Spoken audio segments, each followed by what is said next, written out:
जे तुसी चाहते हो परमेश्वर तुहाडी प्रार्थना नूं सुने तां फास्टिंग में चले जाओ। जे तुसी चाहते हो तुहाडे बच्चे सही रास्ते ते आ जाण अपने बच्चों लई फास्टिंग च चले जाओ। जे तुसी चाहते हो माँ बाप साडी सुनण तां फास्टिंग च चले जाओ। जे तुसी चाहते हो साडे फादर दी एज साडी मदर दी एज वधे उन्हां दी लाइफ च बीमारी ना आवे तां बच्चे फास्टिंग च चले जाओ। जे माँ बाप चाहते ने साडे बच्चे परमेश्वर दे विच वधण आत्मा च वधण तां माँ बाप फास्टिंग च चले जाओ। जे पूरा परिवार चाहता ब्लैसिंग दे लई आशीष दे लई पूरी फैमिली फास्टिंग च चले जाओ।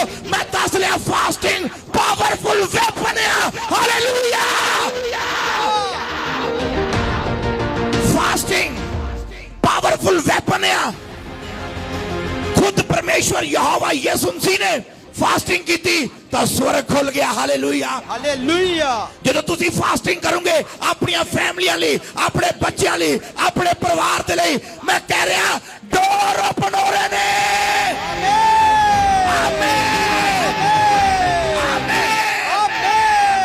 तुसी ब्लेस हो यीशु मसीह नाम विच। आमीन। योर नाल तारीफ करिए।